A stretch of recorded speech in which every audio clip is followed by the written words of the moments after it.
যুক্তিযুদ্ধলৈ স্বাগতম জনাইছো মই দীক্ষিত শৰ্মা পঞ্চায়ত নিৰ্বাচন শেষ হ'ল কিন্তু পঞ্চায়ত নিৰ্বাচনৰ পাছতে এতিয়া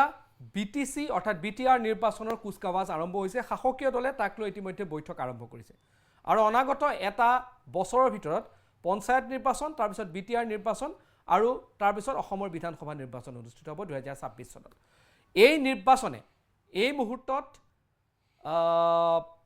আপোনাৰ ৰাজ্যৰ ৰাজনীতিৰ কি ইংগিত দিছে পঞ্চায়ত নিৰ্বাচনত ভাৰতীয় জনতা পাৰ্টিৰ নেতৃত্বত এনডিএৰ বিশাল বিজয় হ'ল সংখ্যালঘু অঞ্চলত কংগ্ৰেছৰ যি দপদপনি আছে সেয়া অব্যাহত থাকিলে ৰাইজৰ দল আৰু জাতীয় পৰিষদে কেনেকুৱা ধৰণৰ আপোনাৰ পাৰফৰ্মেন্স এইবাৰ দিব পাৰে নোৱাৰিলে যদি তেওঁলোকৰ খাতা কিছু কিছু জেগাত খুলিল বিটিআৰ নিৰ্বাচনত কি হ'ব এনডিএ প্ৰমোদ বড়োৰ নেতৃত্বত থকা ভাৰতীয় জনতা পাৰ্টি আৰু এনডিএ একেলগে আগবাঢ়িব পাৰিব হাগ্ৰামা মহিলাৰী ফেক্টৰ হৈ পৰিব নে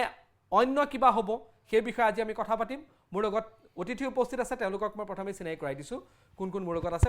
ভাৰতীয় জনতা পাৰ্টিৰ মুখপাত্ৰ কল্যাণ গগৈ আপোনাক স্বাগতম জনাইছো মোৰ লগত আছে আমাৰ জিএসপিৰ মৃগৰাজ দাস আপোনাক স্বাগতম জনাইছো মোৰ লগত আছে অৰূপজ্যোতি ভূঞা কংগ্ৰেছৰ মুখপাত্ৰ আপোনাক স্বাগতম জনাইছো আৰু ৰাইজৰ দলৰ লক্ষ্যজ্যোতি গগৈ কিছু সময়ৰ পিছতে আমাৰ লগত সংযুক্ত হ'ব তেখেতকো আমি আমাৰ লাইভত আমি পাম প্ৰথমে মই ভাৰতীয় জনতা পাৰ্টিৰ পৰা কল্যাণ গগৈৰ পৰা এটা ওপেনিং ৰিমাৰ্ক ল'ব বিচাৰিছো কি ক'ব এই মুহূৰ্তত বিটিসি নিৰ্বাচনৰ পিছত এই মুহূৰ্তত বিটিআৰ নিৰ্বাচন আহি আছে কি ক'ব আপুনি ওপেনিং ৰিমাৰ্কত কি ক'ব এটা কথাটো ঠিক যে আমাৰ নিৰ্বাচন বুলি তৎপৰতা থাকিলেও আমাৰ সদায় আমাৰ তেনেধৰণৰ এটা আমাৰ দৈনন্দিন তৎপৰতা থাকে আৰু যোৱাকালি পঞ্চায়ত নিৰ্বাচন শেষ হৈ যোৱাৰ পাছত প্ৰথমবাৰৰ কাৰণে আমাৰ যিহেতু বিটিআৰ নিৰ্বাচন অনুষ্ঠিত হ'ব ছেপ্টেম্বৰত তাৰ কাৰণে প্ৰথমখন আমাৰ যিটো কোৰ কমিটিৰ যিখন সভা হৈ গ'ল মাননীয় মুখ্যমন্ত্ৰী ডাঙৰীয়াৰ আৰু আমাৰ সভাপতি আমাৰ দিলীপ শইকীয়া ডাঙৰীয়াৰ সভাপতিত্বত আৰু বিভিন্ন ধৰণৰ আলোচনা হৈছে আপোনালোকে এটা কথা জানে যে 26 লাখ ভোটাৰেৰে পৰিবেষ্টিত বিটিআৰ 40টা পাৰিষদীয় সমষ্টি আৰু কাউন্সিল হিচাপত বোধহয় আটাইতকৈ ডাঙৰ যে আজিকালি কাউন্সিল বড়োলেণ্ড টেৰিটৰিয়েল ৰিজন হৈ গ'ল ষ্টেট উইদিন ষ্টেট যথেষ্টখিনি ডিভলিউশ্যন অফ যিটো পাৱাৰ বুলি কোৱা হয় যথেষ্টখিনি বিষয়বস্তু তেখেতসকলৰ ওপৰত ন্যস্ত কৰা হৈছে এই কাউন্সিলখনৰ ওপৰত আৰু গতিকে মই ভাবোঁ আজিৰ দিনত অসমত যিমানবোৰ কাউন্সিল আছে স্বায়ত্তশাসিত পৰিষদ আছে তাৰ ভিতৰত আটাইতকৈ যদি গুৰুত্বপূৰ্ণ যদি নিৰ্বাচন বা আটাইতকৈ যদি গুৰুত্বপূৰ্ণ যদি স্বায়ত্তশাসিত পৰিষদ আছে এটা বড়োলেণ্ড টেৰিটৰিয়েল যিখন কাউন্সিল বা আজি ৰিজনৰ ইলেকশ্যন গতিকে আৰু মই নিজেও এজন ভাৰতীয় জনতা পাৰ্টিৰ কাৰ্যকৰ্তা হিচাপে মই বাক্সা জিলাখন মই প্ৰভাৰী হিচাপে কাম কৰি আছোঁ যোৱা 2টা বছৰ ধৰি পেলাই আৰু মই অনুভৱ কৰোঁ যে বড়োলেণ্ডখন এটা কিছু ক্ষেত্ৰত পৃথক আমাৰ অসমৰ বাকী অঞ্চলতকৈ আৰু এখন মিনি ইণ্ডিয়া বুলি ক'লেও ভুল কোৱা নাযায় বিভিন্ন জাতি জনগোষ্ঠী ধৰ্মাৱলম্বী লোকৰে পৰিবেষ্টিত এই অঞ্চলটোৰে গঠিত হৈছে গতিকে আৰু বহুতখিনি সমস্যা আছিলে বহু সমস্যা সমাধান হ'ল আৰু বহু সমস্যাৰ সমাধান কৰিব লগা আছে ক্ৰমান্বয়ে যোৱা 10টা বছৰ দেখিবলৈ পাইছোঁ বহুখিনি মূল বিষয়বস্তু যিবোৰ সমস্যা লৈ পেলাই তাত আন্দোলন হৈছিলে সশস্ত্ৰ বিপ্লৱ হৈছিলে সেইবিলাক সমস্যাবিলাক সমাধান হোৱাৰ পথত বা সমস্যা হ'ল সশস্ত্ৰ বিপ্লৱ কৰা যিসকল বিদ্ৰোহী সংগঠন আছিলে সকলোৱে প্ৰায় অভাৰগ্ৰাউণ্ড হ'ল তেনেধৰণৰ কোনো সংগঠনৰ এতিয়া কাৰ্যকলাপ আমি দেখা নাই যিটো গণতান্ত্ৰিক প্ৰক্ৰিয়াত সকলোৱে যোগদান কৰিলে এইটো এটা খুব এটা মই ভাবোঁ এতিয়া যিহেতু বড়োভূমি আগৰ বড়োভূমি মানে এখন শান্তিময় এখন বড়োভূমি য'ত অসম বিধানসভাৰো এদিনীয়া এখন অধিৱেশন সেই বড়োলেণ্ডৰ কোকৰাঝাৰত অনুষ্ঠিত হ'ল ইয়াৰ পৰাই এটা কি ছিগনিফাই কৰে এইটো কথাই কৰে যে এখন শান্তিৰ এখন বড়োভূমি এতিয়া এই বড়োভূমিৰ লোকে যিসকল বড়োভূমিত বসবাস কৰা লোকে এখন উন্নয়ন বিচাৰিছে শান্তি বিচাৰিছে শিক্ষা দীক্ষাৰ ক্ষেত্ৰত আগবাঢ়িব বিচাৰিছে ল'ৰা ছোৱালী ভৱিষ্যত যিসকল প্ৰজন্মৰ লোক আছে তেখেতসকলে আৰু আগবাঢ়ক তেখেতসকলে চাকৰি বাকৰিৰ ক্ষেত্ৰত আগবাঢ়ক তেখেতৰ ব্যৱসায়ৰ ক্ষেত্ৰত আগবাঢ়ক সকলোকে লৈ পেলাই এখন শান্তিৰে বাস কৰা এখন অঞ্চল হিচাপে তেখেতসকলে গঢ় দিব বিচাৰিছে ঠিক আছে মই জিএসপিৰ ফালৰ পৰা মোৰ লগত আছে মৃগৰাজ দাস আপুনি আঞ্চলিক দল হয় তাৰ আপোনালোকৰ ওপেনিং ৰিমাৰ্ক কি ক'ব কিমান এই মুহূৰ্তত বিটিসি নিৰ্বাচনক লৈ আপোনালোক তৎপৰ হ'ব পাৰিছে চাওক মই ক'বলৈ যাওক এতিয়া আমাৰ মানে আগত 10 বছৰ আগতে কি হৈছিল এতিয়া কি হৈ আছে এতিয়া বৰ্তমান আপুনি যদি যায় তাত এটা খুব বেলেগ ৰিয়েকশ্যন এটা হৈ আছে পাৰ্টিৰ মাজত ডিফাৰেণ্ট পাৰ্টি ফৰ্ম হৈছে তাত তাৰপিছতো কি এতিয়া আপোনাৰ এনেকুৱা এটা ছিটুৱেশ্যন হৈছে যেন কোনে কাক কি ছাপৰ্ট কৰিব আৰু কি ডেভেলপমেণ্ট হৈ আছে তাত এতিয়া হয় ডেভেলপমেণ্ট আপুনি যদি ৱৰ্ডটো কয় ডেভেলপমেণ্ট বুলি ৱৰ্ডটো যদি ইউজ কৰোঁ চাব গ'লে পিছৰ আগৰ বছৰবিলাক চাব সেইখিনিত মাছ বেটাৰ ডেভেলপমেণ্ট হৈছিল এতিয়াতকৈ এতিয়া আমাৰ যদিও জি এছ পিৰ আমাৰ প্ৰেচিডেণ্ট নৱ শৰণীয়া তেখেতে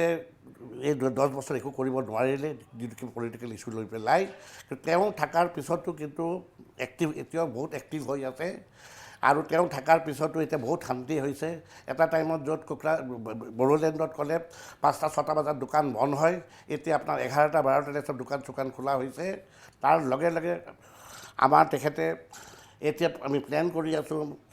হাংগ্ৰামা মহিলাৰীৰ লগত এটা এলায়েন্স কৰিম বুলি ভাবি আছোঁ যে আমাৰ যদি এলায়েন্সটো যদি হয় তেন্তে আমি আৰু আগুৱাই যাব পাৰিম কিন্তু ইয়াত আৰু এটা কথা আছে যদিও এতিয়া থলুৱা মানুহ যিখিনি আছে ৰঘুৰঞ্জী আছে এতিয়া তাহাঁতেও পূৰা যিখিনি কমিটমেণ্ট কৰা হৈছিল আগতে এতিয়ালৈ কিন্তু পূৰা ফুলফিল হোৱা নাই এতিয়া আমি ভাবিছোঁ এই আমাৰ চৰকাৰে যদি আহি পেলাই এইখিনি মানুহখিনিক আমি চাব পাৰোঁ কিন্তু আমি তেনেকৈ আগবাঢ়িব পাৰিম মোৰ লগত আছে কংগ্ৰেছৰ ৰূপজ্যোতি ভূঞা মই আপোনাৰ ওচৰলৈ গৈছোঁ কি ক'ব ধন্যবাদ আজি এই অনুষ্ঠানটোত যিটো আহিবলগীয়া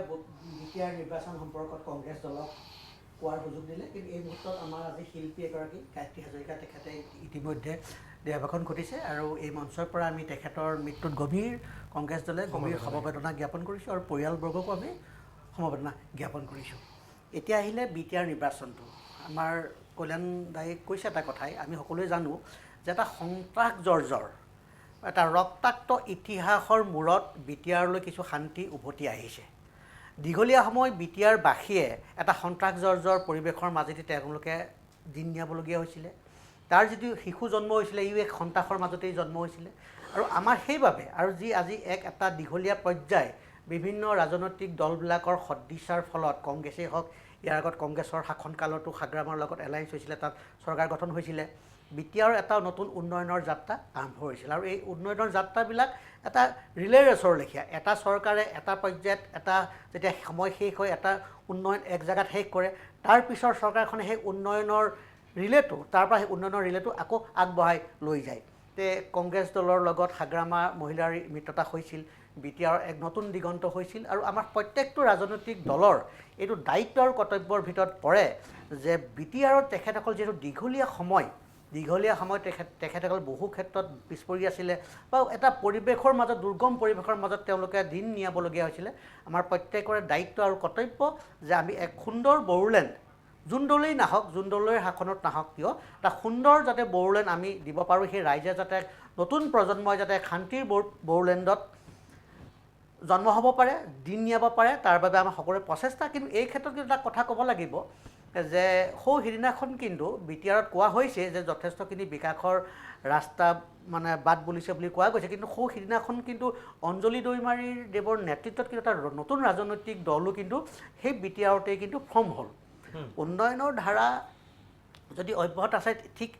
আছে তেনেদৰে তাত আকৌ এনেকুৱা এটা নতুনকৈ ৰাজনৈতিক দল এটা গঠন কৰা কথাবিলাকে হয়তো বহুত নতুন এই গোটেই বিষয়বস্তুবিলাক হয়তো এটা নতুন দিশৰ হয়তো উন্মেষ ঘটাব পাৰে হয় মই এতিয়া বিস্তৃতভাৱে গোটেই বিষয়টোক আলোচনা কৰিব বিচাৰিছোঁ বিস্তৃতভাৱে আলোচনাটো এইটো হ'ল যে বিটিআৰত 2003 চনত প্ৰথমবাৰ বিটিআৰত নিৰ্বাচন অনুষ্ঠিত হৈছিল আৰু তাৰ পৰা 2020 চনলৈকে হাগ্ৰামা মহিলাৰ শাসন আছিল 2020 চনত নিৰ্বাচন হ'ল প্ৰথমে মাৰ্চ মাহত নিৰ্বাচনৰ কথা ঘোষণা কৰা হৈছিল কিন্তু কোভিড পৰিস্থিতিৰ বাবে নিৰ্বাচন ঘোষণা হোৱাৰ পাছত আৰু মনোনয়ন পত্ৰ দাখিল কৰাৰ পিছত কিন্তু প্ৰায় 8 মাহৰ পিছত নিৰ্বাচন হয় ডিচেম্বৰ মাহত কাৰণ সম্পূৰ্ণৰূপে 2020 চনত কোভিডৰ বাবে লকডাউন হৈ গৈছিল ডিচেম্বৰ মাহত নিৰ্বাচন অনুষ্ঠিত হয় আৰু ফলাফলত এনেকুৱা আহে যে হাগ্ৰামা মহিলাৰী প্ৰথম স্থানত থাকে বিজেপি দ্বিতীয় স্থানত থাকে কিন্তু মেজৰিটি বা বহুত দূৰত থাকে তাৰ পাছৰ পৰিপ্ৰেক্ষিতত এনেকুৱা হয় যে হাগ্ৰামা মহিলাৰী কিছু মানুহ বিজেপিলৈ আহে তাৰ পাছত প্ৰমোদ বড়োৰ নেতৃত্বত ভাৰতীয় জনতা পাৰ্টিৰ সমৰ্থনত তাত চৰকাৰ গঠন হয় আৰু এটা বিগত 5 বছৰ সেই চৰকাৰ চলি আছে সেই চৰকাৰৰ মাজতে এই মুহূৰ্তত দেখা পোৱা গৈছে কেইবাটাও ঘোষণা তাত কৰা হৈছে আৰু বিটিআৰত উন্নয়ন হৈ আছে বুলি ভাৰতীয় জনতা পাৰ্টি শাসকীয় দাবী কৰে প্ৰথম ইয়াত প্ৰশ্নটো এইটো আহিব যে এইবাৰ আপোনালোকে মই কল্যাণ গগৈ সুধিব বিচাৰিছোঁ যে এই নিৰ্বাচন যেটো হ'ব ভাৰতীয় জনতা পাৰ্টিয়ে অকলে খেলিব নে মিত্ৰজোঁটৰ মাজতে খেলিব এইটোতো প্ৰথম প্ৰশ্ন নহয় বৰ্তমান যিখন তাত চৰকাৰ চলি আছে সেইখনটোতো আমাৰ মিত্ৰ জোঁটৰ এখন চৰকাৰ চলি আছে আমাৰ EPPLৰ লগত কিন্তু এতিয়ালৈকে আমাৰ আনুষ্ঠানিকভাৱে একো ধৰণৰ ঘোষণাও হোৱা নাই সিদ্ধান্তও হোৱা নাই যে আমি কাৰোবাৰ লগত মিত্ৰ দল লৈ পেলাই আমি যুঁজ কৰিম নে আমি অকলে খেলিম কাৰণ যোৱাকালি এখন কোৰ কমিটিৰ মিটিং হ'ল তাৰপিছত আকৌ 27 তাৰিখে আকৌ এখন কোৰ কমিটিৰ মিটিং হ'ব লাহে লাহে এটা সিদ্ধান্ত লোৱা হ'ব আমি গ্ৰাউণ্ড ৰিয়েলিটিবিলাক আমি টেষ্ট কৰি আছোঁ আমি বিভিন্ন ধৰণৰ ছাৰ্ভে চলি আছে আমি অকলে খেলোঁ নে আমি আমাৰ UPPL যিহেতু আমি একেখন চৰকাৰতে আছোঁ একেলগে খেলোঁ নে আন কোনোবা দলৰ লগত খেলোঁ গতিকে এইটো সময়হে ক'ব কিন্তু এইটো কথা ঠিক আপুনি কোৱাৰ নিচিনাকৈ যোৱাবাৰ যেনেকৈ নিৰ্বাচনৰ পাছতে হয়তো কোনো পাৰিষদীয় সদস্য এটা দলৰ পৰা আনটো দললৈ গ'ল এইটো সুবিধা হৈছে কিয় তাত এণ্টি ডিফেকশ্যন লটো নাই এণ্টি ডিফেকশ্যন ল নোহোৱাৰ কাৰণে কেতিয়াবা সুবিধা হয় ইটো দলৰ পৰা সিটো দললৈ যাবলৈ বা সমৰ্থন দিয়ে আমি সেইটো সচৰাচৰ তাত দেখিবলৈ পাইছোঁ সেইটো সঁচা কথা কিন্তু ভৱিষ্যতলৈ আমি আশা কৰিম আৰু যিহেতু যি বড়োভূমিত আজি কিছুদিনৰ আগলৈকে হয়তো লিটাৰী ফেষ্টিভেল পাতিব পৰা এটা পৰিৱেশ নাছিলে যি বড়োভূমিত ডুৰাণ কাপৰ নিচিনা এছিয়াৰ আটাইতকৈ পুৰণি ফুটবল টুৰ্ণামেণ্ট পাতিব পৰা পৰিৱেশ নাছিলে যি বড়োভূমিত হয়তো আমি নলেজ ফেষ্টিভেল আমি পাতিব পৰা নাছিলোঁ আজি কিছুদিনৰ আগতে কোকৰাঝাৰ বিশ্ববিদ্যালয়ত নলেজ ফেষ্টিভেলো হৈছিলে গতিকে এনেধৰণৰ যেতিয়া পৰিৱেশ সৃষ্টি হৈছে গতিকে definitely as a being a ruling party আমাৰ যথেষ্ট তাৰ ওপৰত আমাৰ ক্লেইম আছে যে we have done something for the Bodoland people আৰু এটা কথা কি এই যে বড়ো যিসকল আমাৰ ভাইসকলৰ আজি অসমীয়া মূলসুঁতিৰ লগত এটা বিভেদেই নহয় এটা মানে যিটো অন্তৰ হৈছিলে এই অন্তৰটো আমি আকৌ এটা পৰ্যায়লৈকে আনিব পৰা হৈছোঁ যেন আমাৰ অনুভৱ হয় যিটোৱে নেকি আমাৰ যিটো বন্ধুত্ব যিটো আজি ভাতৃবোধৰ যিটো আমাৰ যিটো সম্বন্ধ এইবিলাক আকৌ পুনৰ গঢ়ি উঠিছে এইটো এটাও মই ক'ম এই বৰ্তমান যিখন চৰকাৰ এই চৰকাৰখনৰ এটা ডাঙৰ এটা সাফল্য বুলি ক'ব লাগিব কাৰণ এনেবোৰ কাৰণতেই আজি আন্দোলন তাত বড়োভূমিসকলৰ হৈছিলে বড়ো ভাইসকলে আন্দোলন কিয় কৰিছিলে তেখেতসকলৰ মাজত এটা সৃষ্টি হৈছিলে অনুভৱ কৰিছিলে যেন তেখেতসকলে কোনো এটা সময়ত যে সমগ্ৰ অসমৰ যিসকল জনগণ আছে এই জনগণৰ পৰা তেখেতসকলে কিছু ক্ষেত্ৰত যেন তেখেতসকলে ডিপ্ৰাইভ হৈছে বহু কথাত বা সেই সময়ত যিসকলে শাসনত আছিলে শাসনত থকাসকলে তেখেতসকলৰ অঞ্চলবিলাকত যেনেধৰণৰ মনোযোগ দিব লাগিছিলে উন্নয়নৰ ক্ষেত্ৰত বা আন কল্যাণমূলক ক্ষেত্ৰতে কওক তেনেধৰণৰ কৰা নাই বুলি তেখেতসকলে এটা ফিলিংছ আহিছিলে সেই ফিলিংছটো যেন আঁতৰি এতিয়া পুনৰে যেন একতাৰে আমি যেন গোটেই বড়োভূমি অঞ্চলত আমি বাস কৰিব পাৰিছোঁ আৰু বড়োভূমিও আৰু বাকী অসমবাসীৰ লগত সমানে খোজ মিলাই পেলাই তেখেতসকলে জীৱন যাপন কৰিব পাৰিছে এইটো মই ভাবোঁ এই বৰ্তমান চৰকাৰে সেইটো এটা ফিলিংছ দিবৰ কাৰণে বিগেষ্ট এটা এচিভমেণ্ট বুলি মই ভাবোঁ হয় ৰাইজৰ দলৰ প্ৰতিনিধি লক্ষ্যজ্যোতি গগৈ আমাৰ লগত উপস্থিত হৈছে মই লক্ষ্যজ্যোতি গগৈক স্বাগতম জনাইছোঁ আৰু এই মুহূৰ্তত কি কৰিব এইবাৰ আপোনালোকে বিটিআৰ ইলেকশ্যনত আপোনালোকৰ দলৰ স্থিতি কি হ'ব আৰু পঞ্চায়ত নিৰ্বাচনত যিটো ফলাফল হ'ল তাৰ বাবে আপুনি কি বুলি ভাবে এই মুহূৰ্তত আমি ৰাইজৰ দলে আজিও আমাৰ এখন কাৰ্যনিৰ্বাহক সভা হৈ আছিল আমি তাৰ পৰাই আহিছোঁ আমি এই সন্দৰ্ভত খুব চিৰিয়াছ আৰু আমি অনাগত যি আমাৰ ইলেকশ্যন আছে বিটিএডিৰ যিটো ইলেকশ্যন হ'ব তাত আমি ৰাইজৰ দলে প্ৰতিদ্বন্দ্বিতা আগবঢ়াম যিমান আমাৰ শক্তি আছে আমাৰ এনেও এটা নতুন দল হিচাপে আমাৰ শক্তি সামৰ্থ্য যথেষ্টখিনি কম সকলোৱে জানে এইটো স্বীকাৰ কৰি দিওঁ গতিকে আমাৰ নিজৰ যি শক্তি আছে সেই শক্তি অনুযায়ী আমি এই নিৰ্বাচনত আমি প্ৰতিদ্বন্দ্বিতা আগবঢ়াম এইকাৰণে আমাৰ সিদ্ধান্ত হৈছে আৰু পঞ্চায়ত নিৰ্বাচনত আপোনালোকে দেখিছে যে এটা নতুন দল হিচাপে আমাৰ 3খন আমাৰ মানে জিলা পৰিষদৰ আমাৰ জয়ী হৈ আহিছে আমাৰ 44খনত আমি খেলাইছিলোঁ তাৰে 3জন জিকিছে আৰু অলপ কম মাৰ্জিনত বহুত কেইজন হাৰিছে আমি 129খন আমি আঞ্চলিক পঞ্চায়ত খেলাইছিলোঁ তাৰে 19খনত আমি জয়ী হৈছোঁ আৰু এটা কথা খুব গুৰুত্বপূৰ্ণ যে আমাৰ সকলো দিশতে আমাৰ মানে জয় হৈছে কেৱল এনেকুৱা নহয় যে আমাৰ অকল উজনি অসমতহে ভাল ৰিজাল্ট হৈছে বা একেবাৰে নামনি অসমৰ অকল সংখ্যালঘু এৰিয়াতহে ভাল ৰিজাল্ট হৈছে তেনেকুৱা নহয় আমি একেবাৰে কোচ ৰাজবংশী অঞ্চলতো আমি জয়ী হৈছোঁ আমি উজনি অসমৰ ডিমৌ নিচিনা অঞ্চলৰ পৰা য'ত বিজেপি বৰ্তমান MLA আছে তাৰ পৰাও আমি জয়ী হৈ আহিব পাৰিছোঁ আমি বৰাকৰ পৰাও জয়ী হৈ আহিব পাৰিছোঁ গতিকে আমাৰ সকলো ফালৰ পৰা সংগঠনটো আমাৰ বাঢ়ি আহিছে আৰু বিটিএডিটো আমাৰ সংগঠনটো বঢ়াবৰ কাৰণে আমি নিশ্চিতভাৱে অনাগত যি নিৰ্বাচন কংগ্ৰেছৰ লগত মিত্ৰতা কৰিব নে অকলে খেলিব সেই কথাটো ইতিমধ্যে মানে আমাৰ তেনেকুৱা আলোচনা হোৱা নাই যদি আমি বিচাৰিছোঁ যে মিত্ৰতাৰে নিৰ্বাচনটো খেলাটোৱে আমি বিচাৰিছোঁ আমি পঞ্চায়ততো আমাৰ সেইটোৱেই আমাৰ সিদ্ধান্ত আছিল যে আমি কংগ্ৰেছৰ লগত মিত্ৰজোঁট হৈ আমি ইলেকশ্যনটো খেলোঁ কিন্তু বিভিন্ন কাৰণত হৈ নুঠিল আপোনালোকে নিশ্চয় দেখিলে গতিকে অনাগত দিনতো যদি মিত্ৰতা হয়ও তেতিয়াহ'লে আমাৰ নতুন ষ্ট্ৰেটেজি হ'ব বেলেগ ষ্ট্ৰেটেজি হ'ব বা যদি মিত্ৰতা নহয়ও তেতিয়াও আমি নিশ্চিতভাৱে ইলেকশ্যনটো আমি খেলিব লাগিব ঠিক আছে অৰূপজ্যোতি ভূঞা ডাঙৰীয়া পঞ্চায়ততো আপোনালোকে মিত্ৰতা নকৰি যিটো ফলাফল দেখিলে সেইটোতো আৰু বেলেগকৈ আপোনালোকক ক'বলগীয়া নাই এতিয়া আপোনালোকে মিত্ৰতাটো পঞ্চায়তৰ পৰা কিবা শিক্ষা ল'ব নে নলয় নে কি মই এটা কথা কওঁ মানে পঞ্চায়তৰ পৰা হয় প্ৰথম অৱস্থাত যিকোনো এটা নিৰ্বাচনত জনসাধাৰণৰ মেণ্ডেটে মুখ্য কথা জনসাধাৰণৰ সিদ্ধান্তই প্ৰতিটো ৰাজনৈতিক দলৰ হিৰণ্যকোষ আৰু এই ধৰণৰ কংগ্ৰেছৰ ওপৰত ৰাইজৰ প্ৰত্যাশা যথেষ্ট বেছি কাৰণ কংগ্ৰেছ এটা অতি প্ৰাচীন অতি পুৰণি দল হিচাপে কংগ্ৰেছ দলৰ প্ৰতি মানুহৰ আশা প্ৰত্যাশাবিলাক বহুত আৰু কংগ্ৰেছ দলৰ কিবা এটা যদি সিদ্ধান্ত ভুল হয় ৰাইজে এটা মানে ৰিয়েক্ট কৰে আৰু ৰিয়েক্ট ক'ত কৰিব যেতিয়া যিটো দলক মানুহে আপোন হিচাপে ল'ব এতিয়া কথা হ'ল কি পঞ্চায়ত নিৰ্বাচনৰ এটা যিটো ৰিজাল্ট আমি সকলোৱে জানো যে কল্যাণ এই বস্তু নকৰিব যে আমি কথাবিলাক হ'ল আমি সিদ্ধান্তবিলাক বা এটা ক'ত উপনীত হওঁ আমি ইতিহাসৰ পৰা আমি উপনীত হওঁ যে এনেকুৱা এটা অৱস্থাত মানুহৰ মানে আজি আমি যিখিনি কথা পাতিছোঁ আজি আমাৰ মনৰ যিটো ধাৰণা আজিৰ কাৰণে বৰ্তমান কিন্তু অহাকালিলৈ যেতিয়া আমি যাম আজিতো কিন্তু আমাৰ অতীত হৈ আহিব আমি সেইকাৰণে আৰু বুৰঞ্জী সদায় অতীতৰ পৰাই শিক্ষা লৈ আৰু সেইধৰণে আমি কিছুমান কথা আমি সকলোৱে সিদ্ধান্ত লওঁ এতিয়া কথাটো হ'ল কি এই নিৰ্বাচনটোত যিটো দেখুওৱা গৈছে যে কংগ্ৰেছ ধূলিসাৎ হৈ গৈছে কংগ্ৰেছৰ পতন হৈছে এই ধৰণৰ একচুৱেলি বাস্তৱত এই ধৰণৰ একচুৱেলি কথাষাৰ নহয় এতিয়া কথাটো হ'ল কি আমি সকলোৱে জানো যিকোনো নিগম নিকায় নিৰ্বাচনত শাসকীয় পক্ষটোৱে সদায় আগবাঢ়ি থাকে আমি যদি 13 চন 18 চন আৰু 25 চন এই তিনিটা চনৰ যদি পঞ্চায়ত নিৰ্বাচনৰ ৰিজাল্টটো যদি আমি পৰ্যবেক্ষণ কৰোঁ জনসাধাৰণৰ যদি এই ৰিজাল্টটো পৰ্যবেক্ষণ কৰে তেতিয়া দেখিব কিন্তু অস্বাভাৱিক একো নহয় শাসকীয় দলে যি ধৰণে শাসকত থকাৰ সুবিধা এটা লাভ কৰে প্ৰত্যেকটো শাসকীয় দলেই সুবিধা লাভ কৰে 18 চনত যিটো হাৰত ভোট পাইছিলে 13 চনত কল্যাণদাই নিশ্চয় জানিব যে 13 চনত তৰুণ গগৈদেৱৰ নেতৃত্বত চৰকাৰ গঠন কৰি আছিলে 15 বছৰ শাসনকালত এইটো 13 বছৰীয়া তেখেতৰ কাৰ্যকাল আছিল কংগ্ৰেছৰ আৰু সেই কাৰ্যকালত কিন্তু এটা সম্পূৰ্ণ শুদ্ধ পদ্ধতিৰে নিৰ্বাচন অনুষ্ঠিত কৰিছিলে কংগ্ৰেছ দলে এইবাৰৰ দৰে কিন্তু বিৰোধীৰ টেটু চেপা ধৰণৰ এক ব্যৱস্থা সেইখিনি সময়ত হোৱা নাছিল আৰু এনেকুৱা এটা ফেয়াৰ শুদ্ধ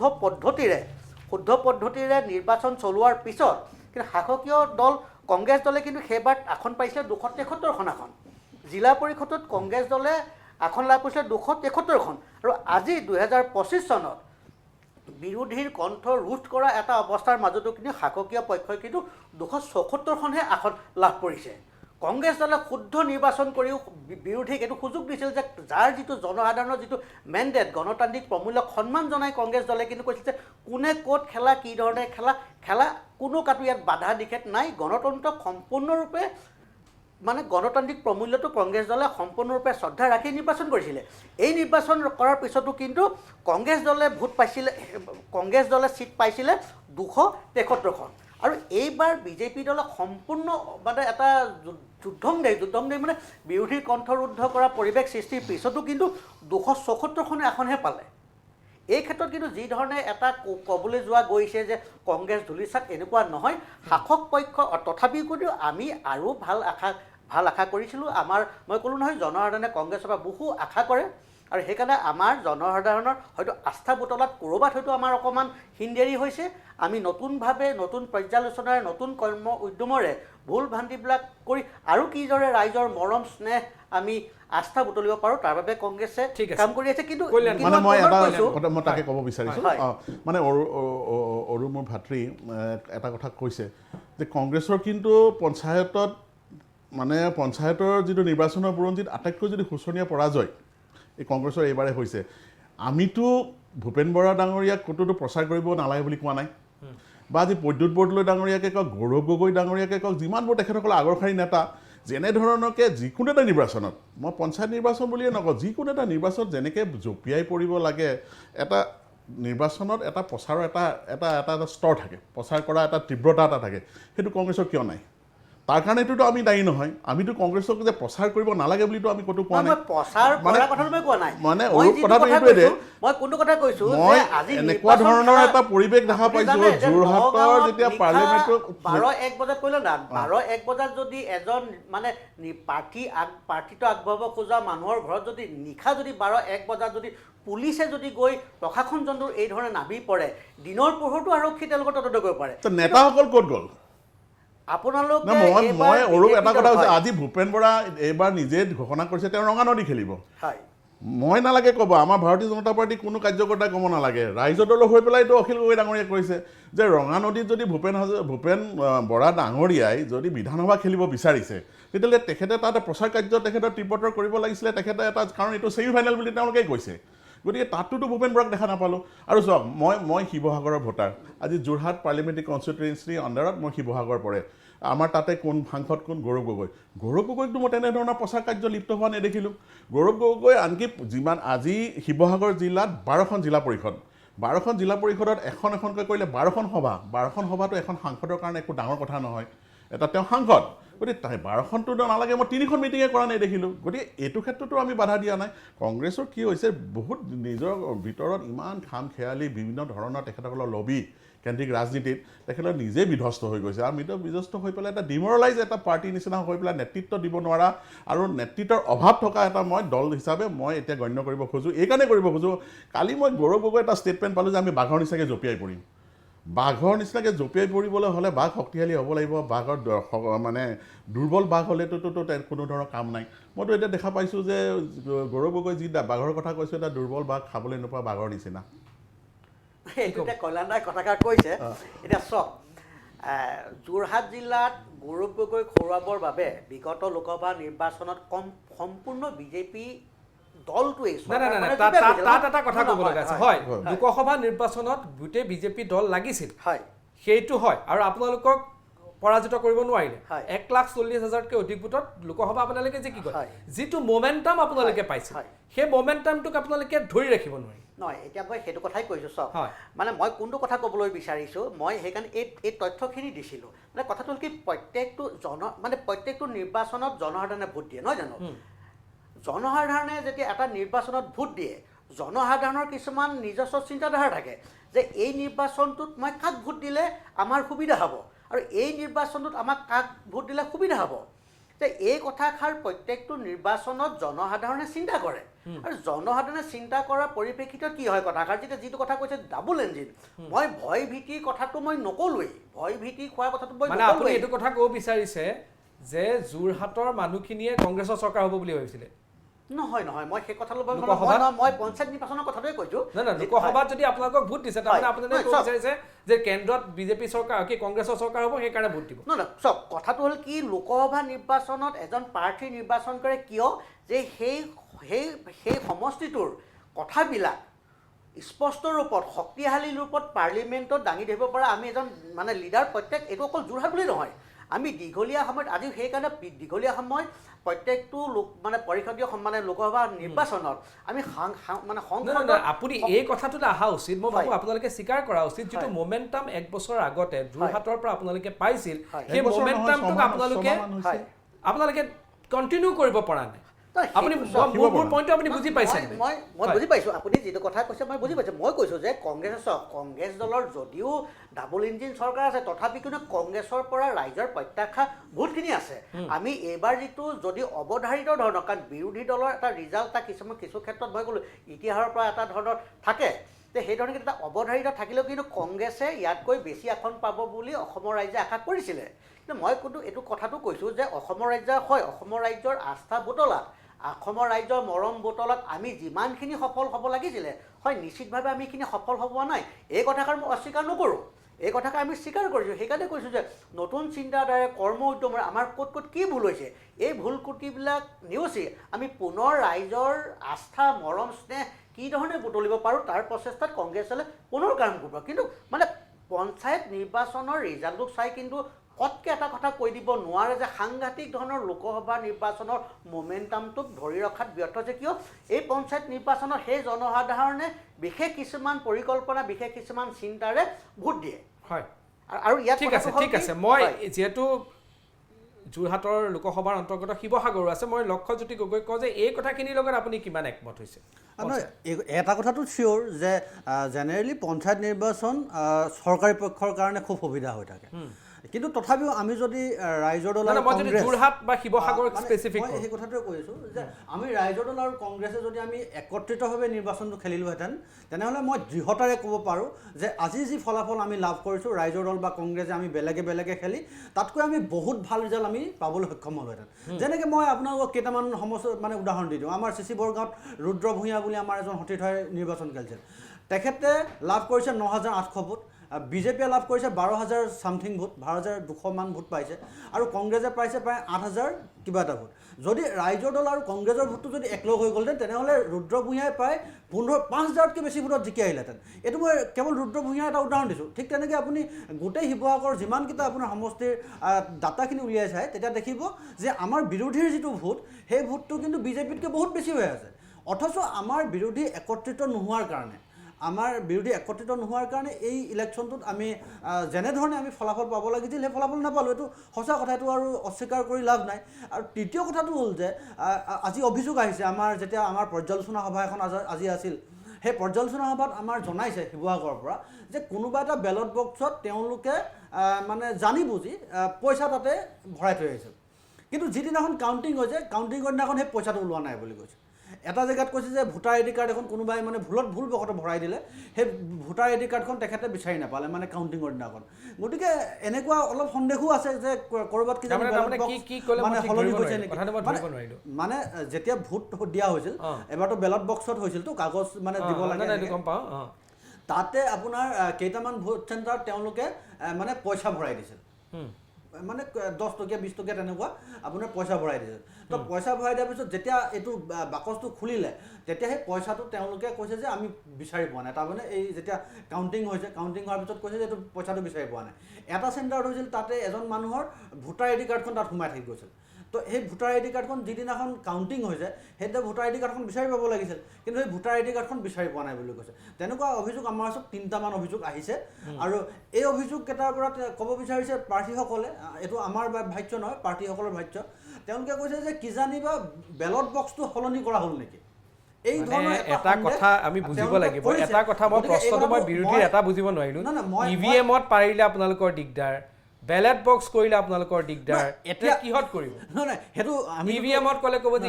ইভিএম হেক হয় বেলেট বক্সত কৰিলে বেলেট পেপাৰ বেলেট বক্সত কৰিলে ক'ব বেলেট বক্স উঠাই লৈ যায় তেতিয়াহ'লে কি প্ৰক্ৰিয়াৰে নিৰ্বাচন মুখে মুখে কৈ সুধিব লাগে নহয় এইটোত আচলতে তেওঁলোকে কৈছে যে তেওঁলোকৰ যিটো মানে ষ্ট্ৰং ৰুমত ৰাখিছিল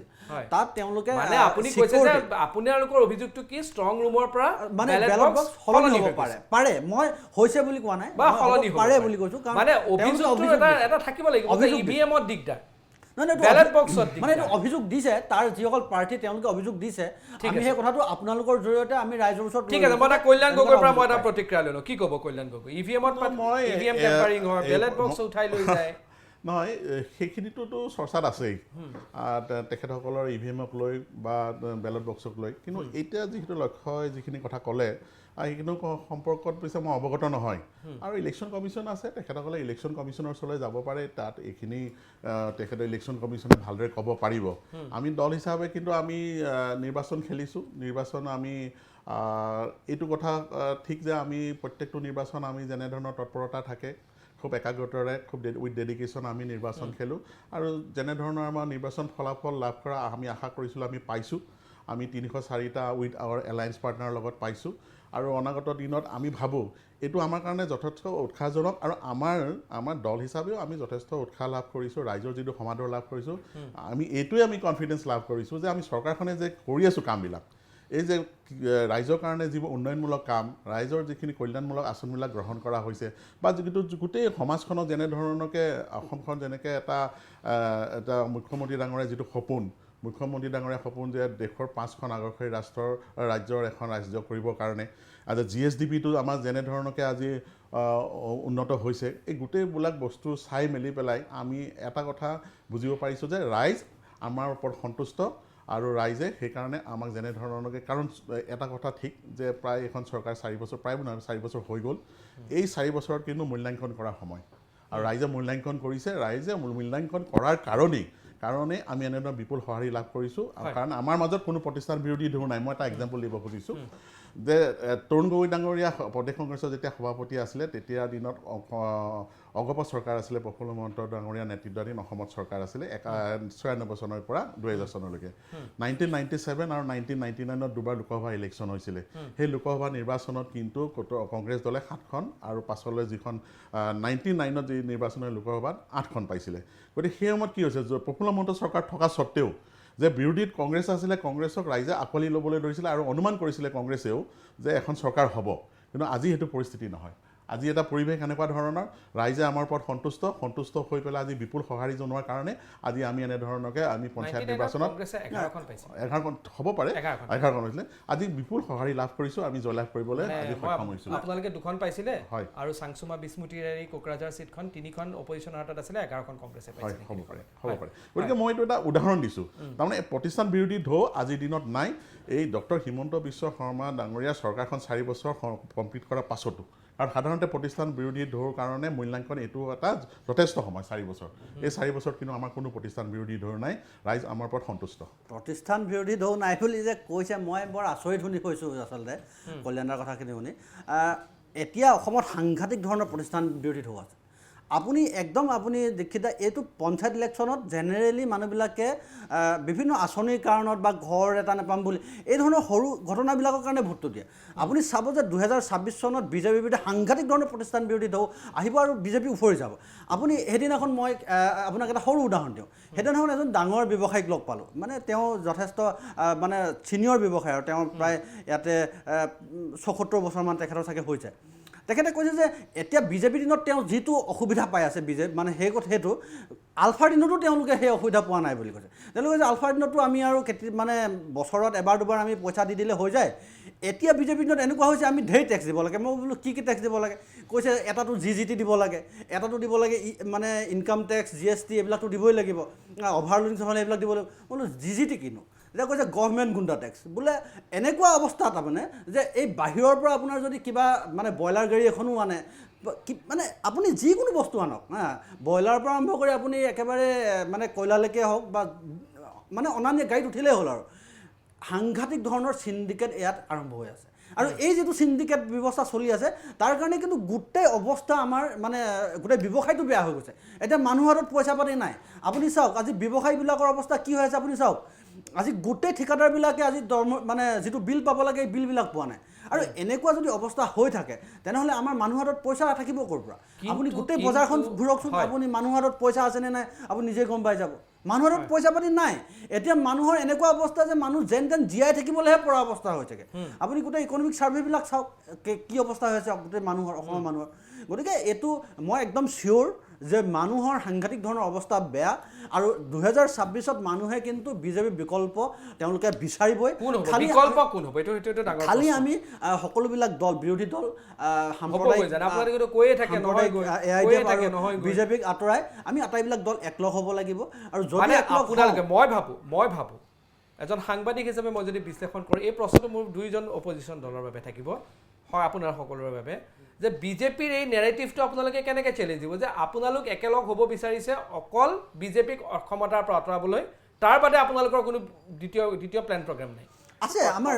নেৰেটিভটো আপোনালোকে কেনেকৈ চেঞ্জ কৰিব আমাৰ ৰাইজৰ দলৰ সম্পূৰ্ণ প্লেন আৰু প্ৰগ্ৰাম আছে আমি অখিলদাৰ যিবিলাক আপোনালোকে মিটিং সেইবিলাক আপোনালোকে যদি শুনে ক'ব যে আমি 5টা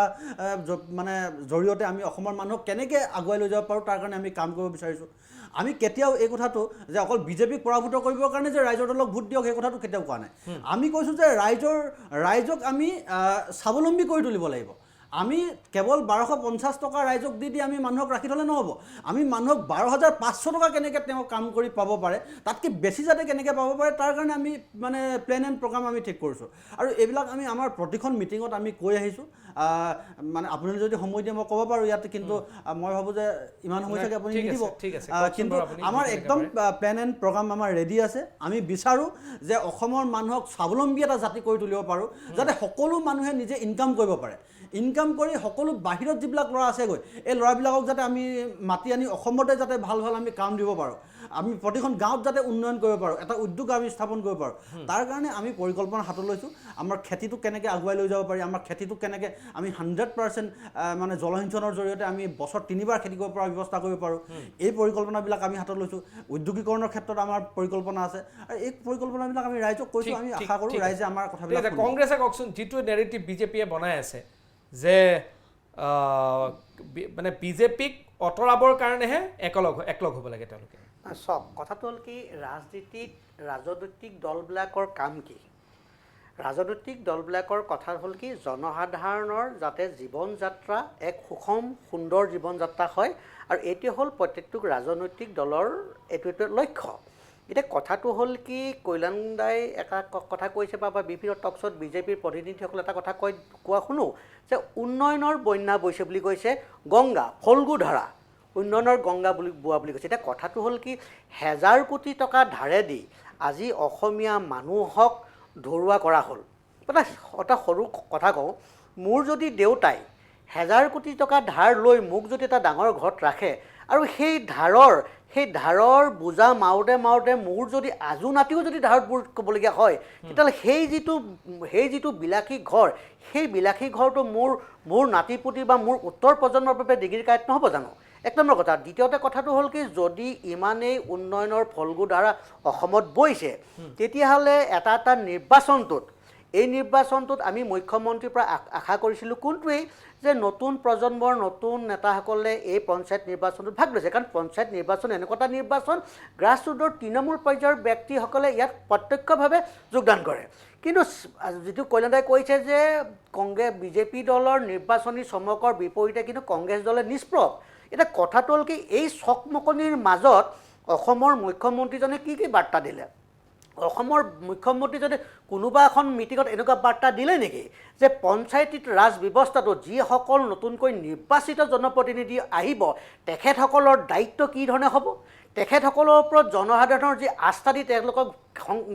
তেওঁলোকক ভোটাধিকাৰ ভোট দি তেওঁলোকক জয়যুক্ত কৰিলে, এই পঞ্চায়তীৰ ৰাজটোক কি ধৰণে জনসাধাৰণৰ হিতৰ বাবে ব্যৱহাৰ কৰিব লাগিব? পঞ্চায়তীৰ ৰাজ ব্যৱস্থাত জনসাধাৰণৰ দায়িত্ব কৰ্তব্য কি? এই সম্পৰ্কত এই চমকপ্ৰদ নিৰ্বাচনী সভাবিলাকত মুখ্যমন্ত্ৰীয়ে ক'লে জানো? কিবা নক'লে। তাৰ বিপৰীতে মুখ্যমন্ত্ৰীয়ে এই গোটেই নিৰ্বাচনটো কেৱল গৌৰৱ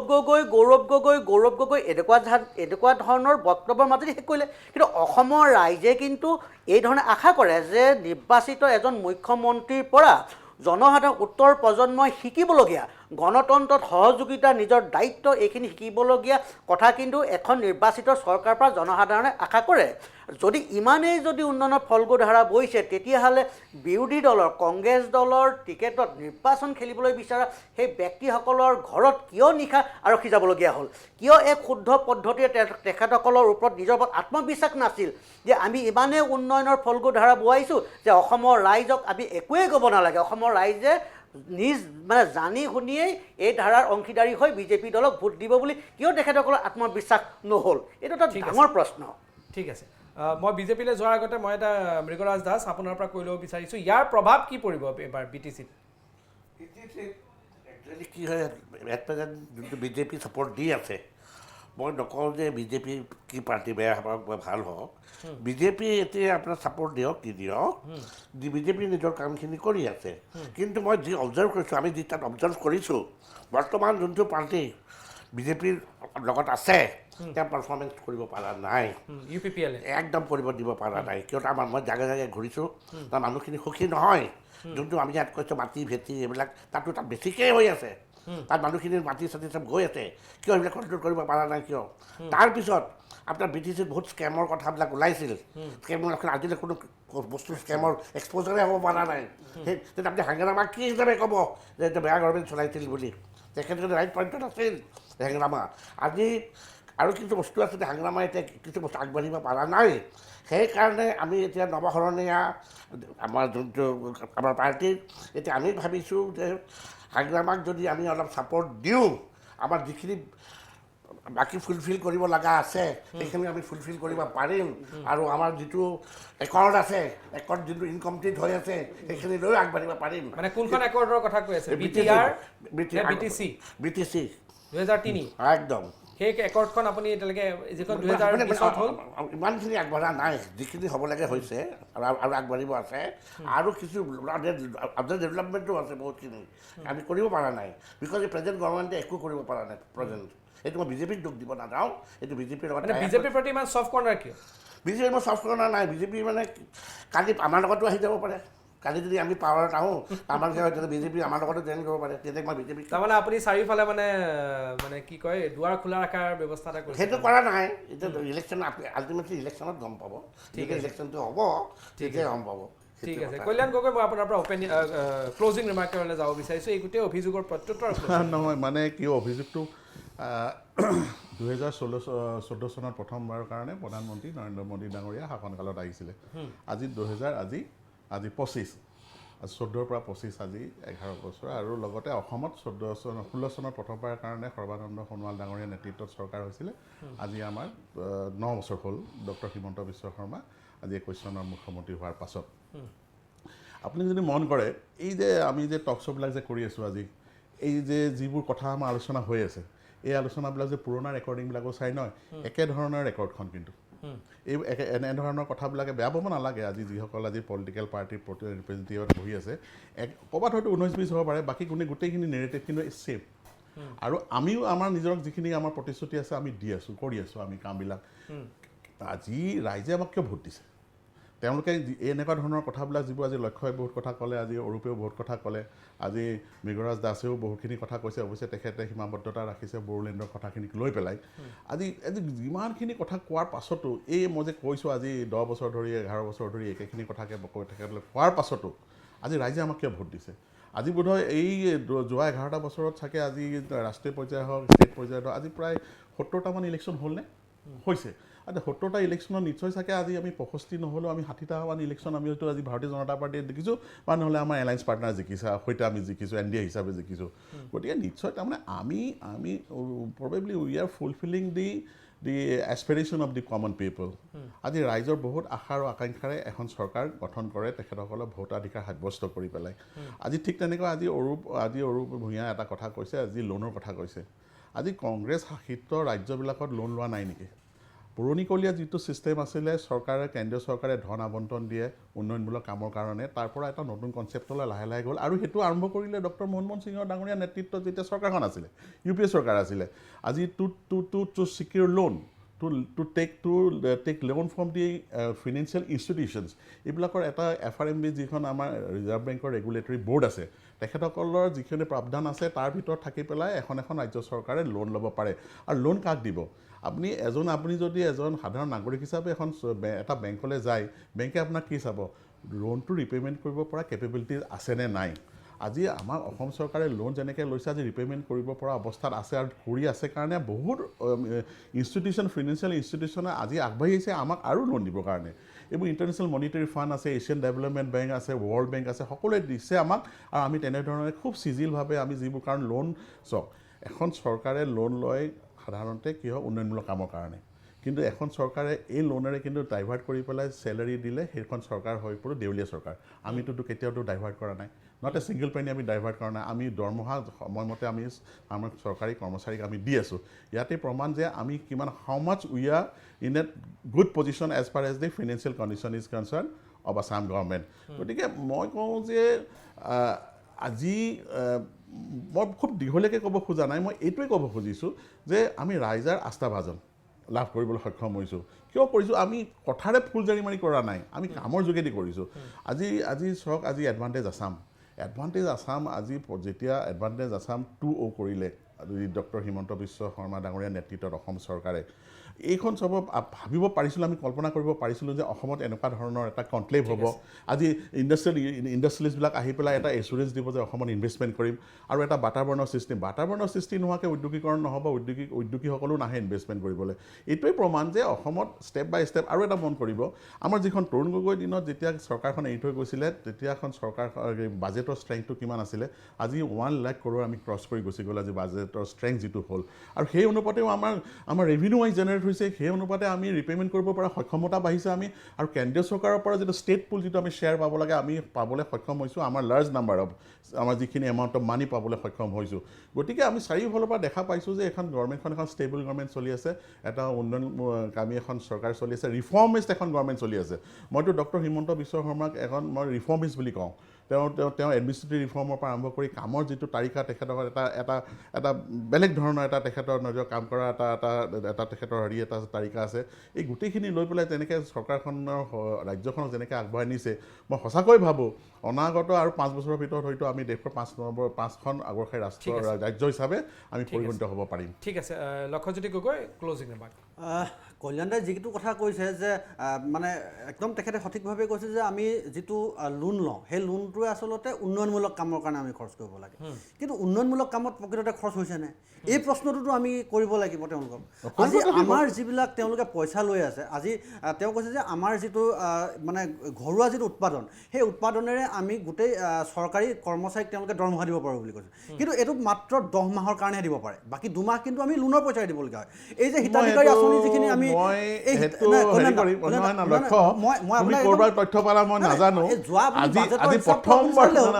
প্ৰথমবাৰৰ কাৰণে এই কথাটো শুনিলোঁ। যি কি নহওক তুমি কৈছা, মই বাৰু শুনি লৈছোঁ, কিন্তু মই এইটো কথা কৈছোঁ যে এইটো মই প্ৰথমবাৰৰ কাৰণে। ঠিক আছে, আপুনি বাজেটটো আপুনি গৈ এবাৰ চাই ল'ব যে বাজেটত আমাৰ যিটো GSDP কিমান হ'ব আৰু আমাৰ কিমান লাগে, এইটো এবাৰ চাই ল'লে আপুনি গম পাই যাব। বাকী আমাৰ যিখিনি এতিয়া হিতাধিকাৰী পইচা দি থকা হৈছে, সেইখিনি ক'ৰ পৰা দি থকা হৈছে, সেইখিনিতো নিশ্চিতভাৱে মানে লোনৰ পৰা দিয়া হোৱা নাই। আজি 10 তাৰিখে কিহৰ কাৰণে পাই জানে, 10 তাৰিখে কিহৰ কাৰণে পাই জানে, আপুনি চাব। আপোনাৰ মোক খালি লক্ষ্য খালি এইটো কথা শুনি লোৱা, তুমিও জানা উচিত। শুনা, তোমাৰ মই খালি এটা কথা বুজি লোৱা, 10 তাৰিখে এই যে হেৰিখিনিয়ে পায় আমাৰ অৰুণোদয়, 10 তাৰিখে পায়। 10 তাৰিখে কিয় পায় জানে, কেন্দ্ৰীয় চৰকাৰৰ পৰা আমাৰ যিখিনি প্ৰাপ্য ধনৰ আমাৰ যিটো শ্বেয়াৰ পাব লগা আছে ষ্টেট পুলৰ কাৰণে, মানে প্ৰত্যেক, কাৰণ কেন্দ্ৰীয় চৰকাৰে আজিকালি প্ৰত্যেক ৰাজ্যক নিজৰ শ্বেয়াৰবিলাক ৰাজ্যবিলাকক 10 তাৰিখে দিয়ে। 10 তাৰিখে সময় আমি আমাৰ প্ৰাপ্য ধনেৰে আমি অৰুণোদয় আঁচনিক দিছোঁ, আমি কোনো লোনৰ পৰা নিদিওঁ।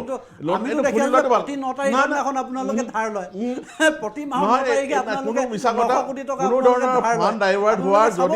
মই কোনোবা যদি ডেভেলপমেণ্ট কোনোবা এছিয়ান ডেভেলপমেণ্ট বেংকে হওক, ইণ্টাৰনেশ্যনেল মনিটাৰী ফাণ্ডৰ হওক, ৱৰ্ল্ড বেংকৰ হওক, অধীনত যিমানবিলাক আঁচনি লোন লৈ কৰা হৈছে, যদি আপোনালোকে দেখাই দিব পাৰে এটা ছিংগল প্ৰজেক্টৰ পইচা ডাইভাৰ্ট কৰিছোঁ বুলি দেখাই দিব পাৰে, মই ৰাজনীতি ত্যাগ কৰিম। মই ত্যাগ কৰিম বুলি কৈ দিলোঁ নহয়। আজি মই দীপশিত শৰ্মাক সাক্ষী কৰিবলৈ কৈছোঁ, মই ৰাজনীতি ত্যাগ কৰিম। আমি দেখি আছোঁ নহয় যে কেনেকৈ গোটেই হিতাধিকাৰীৰ কাৰণে এতিয়াতো মোবাইল ফোন দিম বুলি কৈছে, ক'ৰ পৰা দিব মোবাইল ফোন? আমি কথা যেনেকে দিওঁ, কমিশ্যনটো খোৱাটো আছে নহয়। এতিয়া এই যে অভাৰব্ৰিজ বনাই আছে, তাত কমিশ্যনবিলাকটো আছে। আপোনালোকৰ নেৰেটিভ ছেট কৰিব বিচাৰে,